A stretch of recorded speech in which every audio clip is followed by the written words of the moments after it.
যাই হোক, বিয়া একখান আমার নবীরও হইব বেহেশতের ভিতরে। ওখানে যদি বিয়াত রাজি না হন, কারণ বাঙালি তো চালাক, নিজের বিয়াত বন্ধু বান্ধব আইছে, বন্ধুর বিয়াত হ্যাঁ যায় না, আসে না এরকম, খামাখা 500 টাকা খরচ করবো, 500 টাকাটা ফার্মের মুরগাইনা সারা বাড়ির মানুষ মিল্লা খাইলামু, তো হ্যাঁ বিয়াত যাইতাম না, আসে না এরকম। এগুলি ঠিক না। বিয়া শাদী যায়েন বন্ধু বান্ধবের বিয়াত। বেহেশতের মধ্যে আমার নবীজির সাথে 3টা মেয়ের বিয়ে হবে, বেহেশতের ভিতরে 3টা মেয়ের সাথে নবীজির বিয়ে হবে। আজকে যারা নবীর পক্ষে আছেন, ওলিদের পক্ষে আছেন, ওই দিন ওই নবীর সাথে আপনারা হবেন যাত্রী। 3টা মেয়ের সাথে নবীর বিয়া, জামাই হবে নবী, আপনারা হবেন যাত্রী, সাথের যাত্রী। কোন তো সেদিন সমাদর ইজ্জত এবং খাউন দাউনটা কেমন হইতে পারে? বাবারে কি কমু, এদিন খাউন আলু টালু দিলে তো ফেরেশতারা নাক ফাড়াই লাইবেন। সেদিন আপনারা আলু দিছস কে, কার লগে আইছি টের পাইছস না, ফাড়াই এলামু। বলে হুজুর আমরা নবী কি বেহেশতে জামাই হইব? জামাই হইব। 3টা মেয়ের সাথে বিয়া, জালালাইন শরীফের ঘটনা। প্রথম নম্বরে হবে ফেরাউনের বিবি আসিয়া, দ্বিতীয় নম্বরে হবে ঈসা নবীর মা মরিয়ম, তৃতীয় নম্বরে হবে মুসা নবীর বোন কুলসুম। 3টা মেয়ের সাথে নবীর বিবাহ হবে বেহেশতে। আর আজকে যারা বসে আছেন আপনারা হবেন ওই জামাইয়ের লগের যাত্রী। কোন তো অনুষ্ঠানটা কেমন হইব? আল্লাহু আকবার। এখন বুঝে আসবে না, ওই দিন দেখবেন কেমন যে অনুষ্ঠান হয়। যাই হোক, বলতেছিলাম আমার নবীর পছন্দের বিয়া। আপনারা যদি দাওয়াত পাইতেন, অহন্তর এটা নাই, যদি দাওয়াত পাইতেন যাইতেন তো আপনারা। আল্লাহ এই বিয়া যাইলে যে মর্যাদা দিতা, এই মর্যাদা তুমি আমাদের সকলকে দান করে দাও। সকলে বলুন আমিন। মেয়েটা বলতেছে আব্বা তাড়াতাড়ি ডাক দেন, নবী শুনলে কষ্ট পাবে। এটা মহিলা হইয়া নবীকে কষ্ট দিতে রাজি না, ডাকতেছে আসওয়াদ আসেন আসেন। সামনে আইসা সালাম দিছে, আসসালামু আলাইকুম। ওইটা জামায়ানা সালাম আছেন একটা, দেখছেন না বিয়ার দিন, বিয়ার সাথে শেষ হলে জামাইরে কয় সালাম দেন সালাম দেন। জামাই উঠতেই পারে না, 3জনে টাইনা তুলে, হ্যাঁ যেমন উঠতেই পারে না, আরে 3জনে টাইনা তুলছে, পরে হাত আর একজন আলগি দিছে, সালাম আলাইকুম। দেখছেন না এরকম একটা আড়াইয়াত লম্বা সালাম আছে না। আসওয়াদ সামনে দাঁড়াইয়া সালাম দিলেন, নবীর তরিকা আদায় করলেন, আসসালামু আলাইকুম। এখন জামায়ানা সালাম, শ্বশুর তো কো বাবা আমার মেয়ে তো রাজি হইছে, আপনার বিয়ে হবে তাই নাকি? হ্যাঁ, পাঞ্জাবি টাইনা টাইট ফিট করতেছে, জামাই সাজতেছে, ডাকতেছে, রাজি হইছে বাবু? হ্যাঁ ঠিক আছে। একটা কাজ করো, কি বিয়ে হইতে গেলে তো মহারানার টাকা দিতে হবে, মহারানার টাকা আনছো? যুবকটা কালা সাহাবী বলতেছেন আমার কাছে তো টাকা টুকা নাই, তো মহারণা দিতে হবে না? মেয়েটা ডাকতেছে আব্বু এদিকে আসেন। নবীর আদরের সাহাবী যখন গরিব, হয়তো টাকা পয়সা মনে নাই, আব্বা একটা কাজ করেন, নবী যখন পাঠাইছে মহারণার জন্য তারই ফেরত দিয়েন না। আপনারা ধনী মানুষ, হ্যাঁ ধনী, কি করবে দেখো, আপনারা ধনী মানুষ, কিছু টাকা এই গরিবকে সাহায্য করেন। মেয়ে হইয়া পরামর্শ দেয়, আল্লাহ খুশি হবে, রাসূল খুশি হবে। আচ্ছা আচ্ছা মা ঠিক আছে, কিছু টাকা দিলেন মহারানার জন্য। আবার বলতেছে আসওয়াদ আমি তো ধনী মানুষের মেয়ে, আমার ভালো ভালো কাপড় পরাইতাম, আজকে বিয়ে হইলে একটা নতুন কাপড়ের দরকার, একটা নতুন কাপড় কি তুমি দিতে পারবে? আসওয়াদ পকেটের মাঝে চেক কইরা চাচা এমটি পকেট, খালি 10 পায়ও নাই। দিবেন কিনা কোন? কাপড় টাপড় দিতে পারবো না, দিবেন কিনা কোন? না দিলে আমি যামুগা। মেয়েটাকে আব্বা তার যাইতে দিয়েন না, নবী কষ্ট পাবে, নবী পাঠাইছে, একটা কাপড়ের টাকাও দেন। কেমন মেয়ে দেখেন, বাবারে পরামর্শ দেয়, নবীরে খুশি করবে, দেন একটা কাপড়ের টাকা দেন। কিতাব বলেন একটা কাপড়ের টাকাও দেওয়া হলো আসওয়াদের হাতে। মহারানার টাকা লইয়া, কাপড়ের টাকা লইয়া আসওয়াদ দৌড়ায় যায় মদিনার মার্কেটে, কাপড়ের দোকানে ঢুকলেন, কাপড় কোনটা নিবেন, কোনটা নিবেন দেখেন, কোনটা নিবেন কোনটা না। আমার নবী বলেছে বিবির জন্য কাপড় কিনো, সুন্দর কাপড় কিনো, ভালো কাপড় কিনো, তোমার বিবি যেন খুশি হয়। আসওয়াদ কিনতেছে নবীর কথা মতো, কোনটা নিব, কোনটা জানি পছন্দ হয়। এখন তো আমরা কাপড় কিনতে গেলে দোকানদার জিগায় ভাই সাহেব বাবি সাহেবের রং কেমন, আর আমরাও এমন বেককলের বেককল, আমরাও কয়ে দেই তোমার ভাবির রং তো শ্যামলা সুন্দর, আর দোকানদার কোথাইলে চকলেট কালারটা নেঙ্গা। রাসূল বলছে তোমার বিবির কাপড় তুমি পছন্দ করে কিনো, আমরা দোকানদারে গিয়া কই বাবির রং বলে শ্যামলা, দোকানদার পছন্দ করে দেয়। নাউজুবিল্লাহ। নবীর কথা মানবে যারা হবে জান্নাতি, বলুন নবীর কথা মানবে যারা হবে জান্নাতি, না মানিয়া আবু জাহেল হইল দুজুকি, না মানিয়া আবু জাহেল।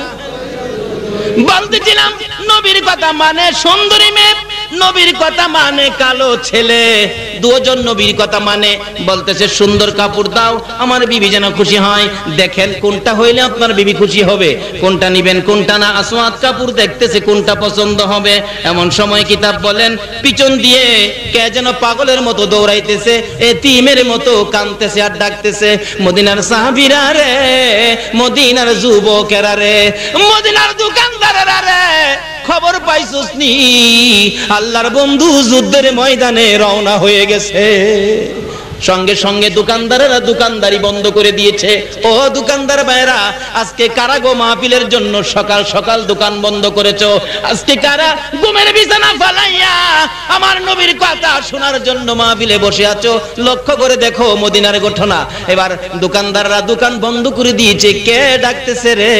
আমার নবী যুদ্ধের ময়দানে রওনা হয়ে গেছে। যুবকেরা দৌড়ায় আসছে, ঘরের মধ্যে যাইয়া যুদ্ধের পোশাক গায়ে দিয়ে তরবারি হাতে নিয়ে ডাকতেছে, মা মা গো মা। দূরে সামনে দাঁড়াইলে মার পায়ে সালাম করে দুইটা চোখের পানি জর্জর করে যুবকের ছেড়ে ছেড়ে ডাকতেছে, মা গো বিদায় দাও গো, দেখা হবে হাসরের ময়দানে। মা ডেকে ডেকে বলেন, বাবারা রে কই যাবি তোরা? মা তুমি কি খবর পাও নাই?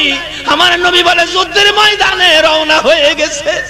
নবী যুদ্ধে যাবে আর আমরা ঘরে বসে থাকবো, সেটা হইতে পারে না। মা বিদায় দাও, কথা দিলাম গো মা, দেখা হবে গো হাসরের ময়দানে। এইভাবে যুবকেরা যুদ্ধের পোশাক গায়ে দিয়ে তরবারি হাতে নিয়ে দৌড়ে যাইতেছে। দোকানদাররা দোকান বন্ধ করে যাইতেছে। আসওয়াদ ঘর থেকে দৌড়ে বাহির হয়ে কাঁদতেছে, কে রে? খবর দিলে আমার নবী যুদ্ধের ময়দানে চলে গেছে রে। আসওয়াদ নবী বলে যুদ্ধে চলে গেছে, বল এখন বিয়ের বাজার করবি নাকি যুদ্ধের বাজার করবি রে? আসওয়াতের মনকে প্রশ্ন করলে সঙ্গে সঙ্গে জবাব দিয়ে দিলেন আসওয়াতের মন, না নবী যুদ্ধে যাবে আমি বিয়ের বাজার করব, এটা হতে পারে না।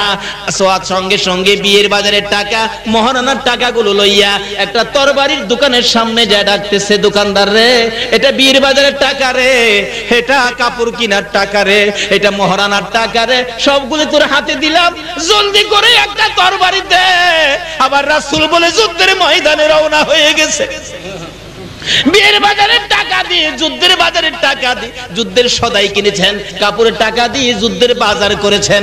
তরবারিটা হাতে লইয়া হযরতে আসওয়াত আর বিয়ের কথা মনে নাই গো, পিছে পিছে যায় আর চিল্লায় কাঁদতেছে, ডাকতেছে, ইয়া রাসূলুল্লাহ ইয়া হাবিবাল, বলুন বলুন, ইয়া রাসূলুল্লাহ ইয়া হাবিবাল্লাহ। আমার মৌতের নিদান কালে তাকিয়ে নবী গো আমার শিয়রে, আমার মৌতের নিদান কালে তাকিয়ে নবী গো আমার শিয়রে, দেখিব আপনাকে নয়ন বরে, ইয়া রাসূলুল্লাহ ইয়া হাবিবাল্লাহ ইয়া রাসূলুল্লাহ ইয়া হাবিবাল্লাহ।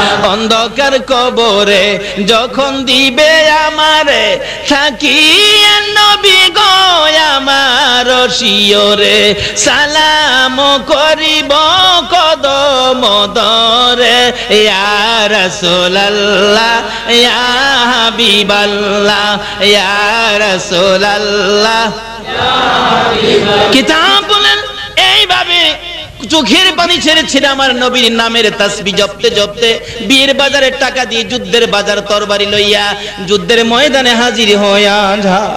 যুদ্ধ করতে করতে আসওয়াত শহীদ হইয়া যায়।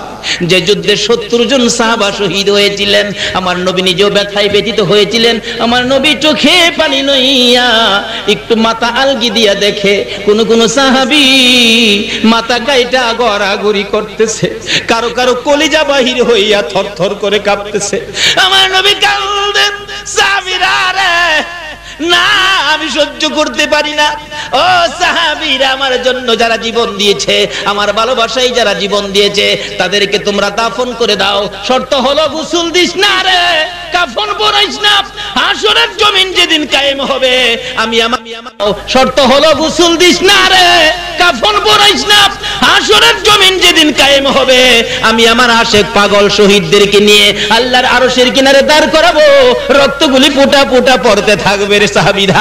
এইভাবে নিয়ে আমি দাঁড় করে বলবো, মাবুদ বলো আমার উম্মতের মতো আর কারো উম্মত এইরকম আছে কিনা? আমি এই খেলাটা খেলবো হাসরের জমিনে রে সাহাবীরা। গোসল দিস না, কাফন পরাইস না। গোসলের কাজ কাফনের কাজ বন্ধ করে এবার দাফন শুরু হয়ে গেল। একের পর এক দাফন করতে করতে 69 জনকে দাফন করে আমার নবী বলেন, সাহাবীরা রে, একটু দূরে কালো সাহাবীর মতো দেখা যায়। একজনে বলে, হুজুর গো, দেখেছি আসওয়াদ বিয়ের বাজার করতে আসছিল, আপনি নবীর কথা শুনে বিয়ের বাজার বন্ধ করে দিয়ে যুদ্ধের বাজার করেছে। আমার নবী দুইটা চোখের পানি জর্জর করে ছেড়ে দিয়ে বলেন, আসওয়াদ এ কি করলি রে? মদিনার হুর নিলি না, জীবন দিয়া দিলি। আমার নবী বলেন, আমার কথা যারা শুনবে, আমার কথা যারা মানবে, দেখো তার পুরস্কার কি হইতে পারে। এবার দৌড়ে গেলেন নবীজি, পাশে যাইয়া দেখে আসওয়াদ নতুন তরবারিটা হাতে চিত হয়ে পড়ে আছে, জিহ্বাটা বাহির হইয়া কপালের মধ্যে লেগে রয়েছে। রাসূল বলেন, আর একটু লক্ষ্য করে দেখি, ডান দিকের কলিজাটা বাহির হইয়া থরথর করে কাঁপতেছে। আবার নবী বলেন, সইতে পারি না, গর্ত করো, কবর করো, কবর করে আসওয়াতের লাশটা তোমরা নিয়ে আসো। দৌড়াদৌড়ি করে আসওয়াতের লাশ কবরের পাশে আনার আগে আমার নবী কবরের পাশে দাঁড়াইয়া মুস্কি মুস্কি হাসতেছেন। সাহাবীরা বলেন, ইয়া রাসূলুল্লাহ, আসওয়াতের কবরের পাশে হাসেন কেন জানতে চায়। আমার নবী বলেন, সাহাবীরা রে, আমি যা দেখি তোমরা তা দেখো না, আমি যা জানি রে তোমরা তা জানো না রে সাহাবীরা। আমার আসওয়াদ মদিনার হুর বিয়ে করলো না, মদিনার হুর বালাইয়া রে যুদ্ধের বাজার করে জীবন দিয়ে কবরে রওনা হলো।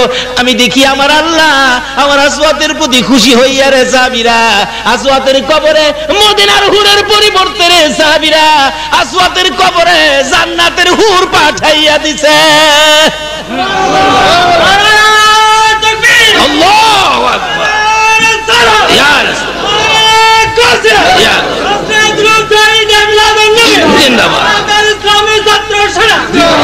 বলতেছিলাম, এ নবীর কথা মাইনা কালো সাহাবীর লাভ হলো না লস হলো? আল্লাহ বলেছেন কোরআন শরীফে, অমাইয়িতির রাসূলা ফাকাদ আতা আল্লাহ। তোমরা যদি বেহেশতে যাওয়ার ইবাদত করতে চাও, নবীর কথা, নবীর তরিকা, নবীর দেখানো, নবী যেটা বলছে এটা, নবী যেটা করছে এটা, এর বাইরে করে আমার বেহেশতে যাইতে পারবা না। তাইলে নবী কি বলছে দেখি হাদিস শরীফে। প্রথম বলছে, মান ক্বালা লা ইলাহা ইল্লাল্লাহু ফাদাখালাল জান্নাহ। রাসূল প্রথম বলছে, যারা এই কালিমাটা পড়ছে তারা বেহেশতে যাবে। আলহামদুলিল্লাহ খান। এই কালিমাটা আপনারা পড়ছেন নি? কিন্তু কালিমা পড়া আবার দুই কিসিমের। এক কিসিমের কালিমা আছে পেট বাঁচান, আরেক কিসিমের কালিমা আছে জীবন বাঁচান, আরেক কিসিমের কালিমা আছে বেহেশতে যাউন। তিনটা কিসিম। কয়টা কিসিম বললাম? জীবন বাঁচান হইলো সংগ্রামের সময় হিন্দু ভদ্রলোকরাও কালিমা শিখছে, কারণ পাঞ্জাবিরা আইসা, পাকিস্তানি সোলজাররা আইসাই জিজ্ঞেস করতেন, তো মুসলমান? হ্যাঁ, আমি তো মুসলমান। হ্যাঁ, তো কালিমা বাতাও। খালি যদি কালিমাটা কইতাছে এমনি ছেড়ে দিছে, আর কিছু করছে। তো হিন্দু ভদ্রলোকরাও কালিমা শিখছে, কালিমার কথা জিগাইলেই কালিমা কয়ে লইছে, ছেড়ে দিছে। তাহলে বোঝা গেল হিন্দু ভাইয়েরা কালিমা শিখছে, বলুন তো কিসের জন্য? জীবন বাঁচাইতো। আরেক কিসিমের কালিমল আছে, বাড়ি বাড়ি ঘুরে দেখবেন আর বাড়ির কাছে ডাক মারে, লা ইলাহা ইল্লাল্লাহু মুহাম্মাদুর রাসূলুল্লাহ, দিবেন গো মায়া দুইলা ভিক্ষা। শুনছেন না? অথচ মসজিদে নামাজের জামাত চলছে, হ্যাঁ মসজিদ পার হইয়া যা জামাতে যায় না, এই বাড়ি গিয়া কালিমা বিক্রি করে ভিক্ষা লয়। এ হইলে পেট বাঁচা, কালিমা দিয়া কি বাঁচা? আর হেরা জীবন বাঁচা, হ্যাঁ পেট বাঁচা। আরেক কিসিমের কালিমাওয়ালা হলেন আপনারা। রাসূল বলছে, মান ক্বালা লা ইলাহা ইল্লাল্লাহু ফাদাখালাল জান্নাহ। এই কালিমা যারা পড়ছে তারা বেহেশতে প্রবেশ করবে। এই কালিমাটা হলো বেহেশতের টিকেট, এটা বেহেশতের গেট লকারের টিকেট। নবী বলছে এই কালিমা যারা পড়ছে তারা বেহেশতে যাবে। কেন? এই কালিমাটা লইয়া নবী বড় কষ্ট করেছে। কি বলেন, নবী কষ্ট করে নাই? তাই কাজী নবীর কথা মানেন, এই কালিমাটা সাথে রাখেন। কেন মানবেন না? আল্লাহু আকবার। উহুদের জমিনের ইতিহাস খুলুন। আমি হজ করতে গেলে উহুদের জমিনের কথা, মদিনাতে গেলেই মদিনার সীমানায় যখন গাড়িটা ঢুকে বারবার মুআল্লিম সাহেবকে, সকল হাজিরা, আপনারাও গেলে মন চাইবে জিজ্ঞেস করতে, খালি জিজ্ঞেস করে, মুআল্লিম সাহেব নবীজির রওজাটা আর কতটুক দূরে, নবীজির রওজাটা আর কতটুক দূরে? রাখেন আমি বলবো। যেই খালি নবীর রওজার কাছাকাছি গাড়িটা আসে, আঙ্গুল ইশারা করে দেখাইতেছে, ওই যে দেখেন, তাকায়া দেখেন, নবীজির সবুজ রঙের গম্বুজটা দেখা যায়। আল্লাহর কসম, এই গম্বুজের দিকে তাকাইলে সমস্ত শরীর যে কি করে, যারা দেখেছে তারাই জানবে, আর কেউ বুঝবে না। সকল হাজী সাহেবরা কাঁদতে শুরু করে, আর ইয়া রাসূলুল্লাহ, ইয়া রাসূলুল্লাহ বলে চিৎকার শুরু করে। যাই হোক, মন জুড়ায় রওজা পাকের কাছে গেলে। এরপরে আরেকটা অশান্তি মনে থাকে, হায়রে উহুদের জমিনটা যদি দেখতাম। আমি মুআল্লিম সাহেবকে, আমার বাসা ছিল তিনতলা, তিনতলার ছাদের উপরে উঠে বারবার জিজ্ঞাইতাম, মুআল্লিম সাহেব উহুদের জমিনটা কোনটা? মুআল্লিম বলেন, ওই যে দেখা যায় এটাই উহুদের পাহাড়, এর নিচেই তো উহুদের যুদ্ধের ময়দানটা। আমি বলতাম, আমারে একটু দেখাইবেন, তাড়াতাড়ি দেখাইবেন আমারে। মুআল্লিম হুজুর সবাইরে একসাথে করে নিয়ে যাব। একসাথে করে নিয়ে গেলে যায় দেখি অনেক লোক একটা জায়গা ঘেরাও করে দাঁড়ায় দাঁড়ায় কাঁদতেছে। জিজ্ঞেস করলাম, এখানে মানুষ কাঁদে কেন? মুআল্লিম সাহেব বললেন, হুজুর শুনেন নাই বাংলাদেশ থেকে নবীজির দুইটা দান মোবারক শহীদ? আমি কে, হ্যাঁ, এই জায়গাটার মধ্যে নবীজিরে মারতে মারতে বেহুশ করেছে।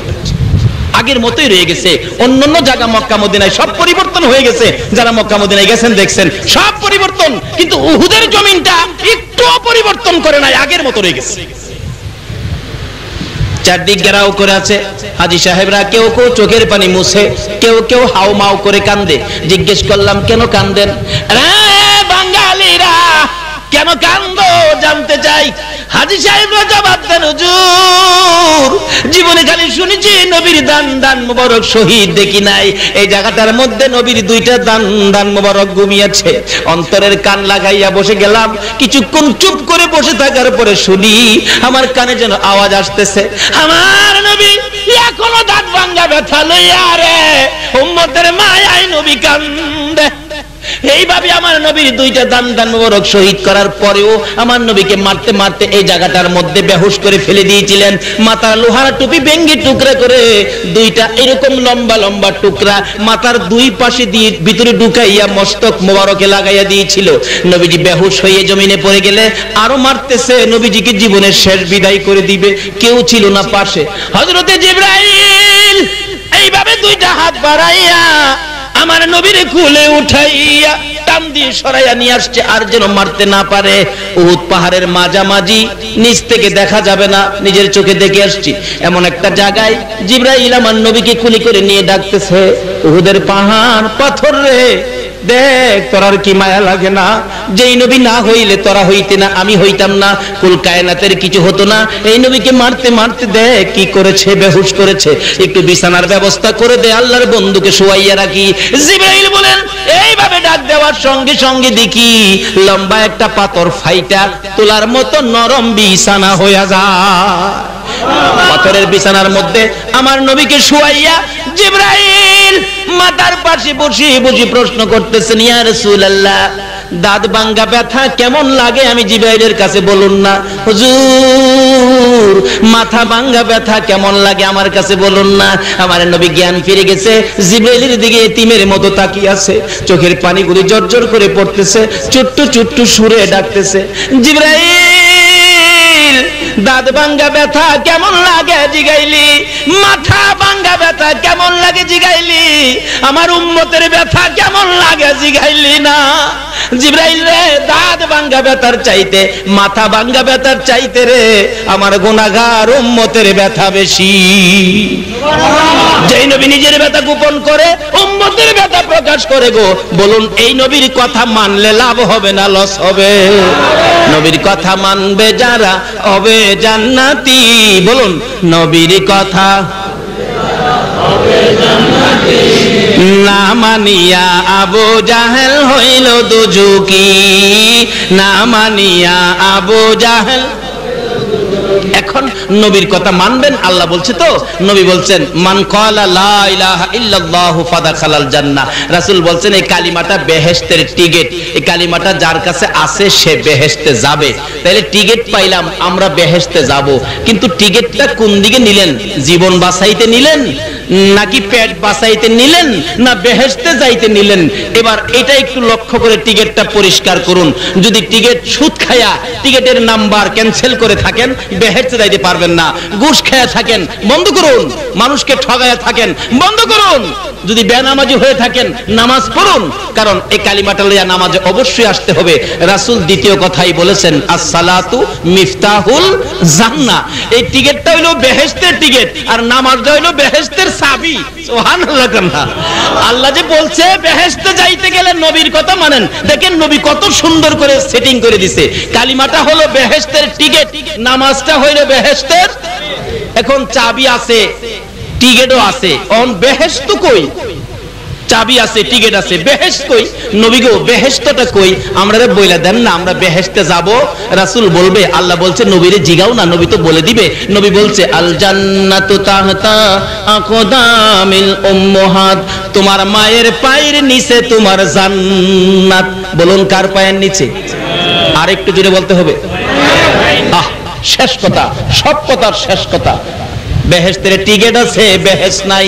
বেহেশতের চাবি আছে, বেহেশত নাই। চাবি থাকতে পারে, টিকেট থাকতে পারে, বেহেশত পাবেন না যদি মা বাবার কলিজায় আঘাত দিয়ে থাকেন। বলুন কার কলিজায়? আরো জোরে কোন? বেহেশতের টিকেট কালিমা, বেহেশতের চাবি নামাজ, বেহেশত কিন্তু মায়ের পায়ের নিচে। বলুন কার পায়ের নিচে? কোন মা? মা চিনছেন নি? যে মার পেটে আমরা এরকম রাত্রে একদিন ছিলাম কিনা? 10 মাস 10 দিনের মধ্যে এরকম রাত্র আমরা মায়ের পেটে ছিলাম কিনা? মা আমাদেরকে পেটে নিয়ে যখন ঘুমাইতো, আমরা তো মাকে ঘুমাইতে দেই নাই, লাথি মারছি, মা চিত হয়েছিল, কাইত হয়ে গেছে, আবার লাথি মারছি, মা অসহ্য হয়ে আবার কাইত হয়ে গেছে, ডান দিক থেকে বাম দিক, বাম দিক থেকে ডান দিক, আবার লাথি মারছি। মা কারো কাছে কয় নাই, পাশেই তো বাবা শোয়া ছিল, কারো কাছে বলে নাই, জিহ্বাটা কামড়াইয়া সহ্য করেছে, মা দাঁড়াইয়া গেছে। এইভাবে লাথি খাইয়া খাইয়া মা জীবনে কত রাত না ঘুমায়া কাটাইছে। এই মারে কষ্ট দিও না। নামাজ রোজা হজ যাকাত মুফতি মুহাদ্দিস মুফাসসির মক্কা মদিনার ইমাম সাহেব হইয়াও আল্লাহর জান্নাতে জায়গা হবে না। তাই আসুন, আজকের মাহফিলের শেষ কথা হলো, এক নাম্বার রাসূলের কথা মানার জন্য আল্লাহ বলেছেন, রাসূল বলছে কালিমাটা বেহেশতের টিকেট, 2 নম্বরে বলছে নামাজ বেহেশতের চাবি, 3 নম্বরে বলছে মার পায়ের নিচে বেহেশত। এই কথাগুলো পরিষ্কার করে আমলে নেন, ইনশাআল্লাহ চক্ষু বন্ধ করে কবরে শোয়ার সাথে সাথেই দেখবেন মদিনার কামলিওয়ালা নবীর রওজা থেকে আপনার কবর পর্যন্ত একটা রাস্তা হয়ে গেছে। জোরে বলুন সুবহানাল্লাহ।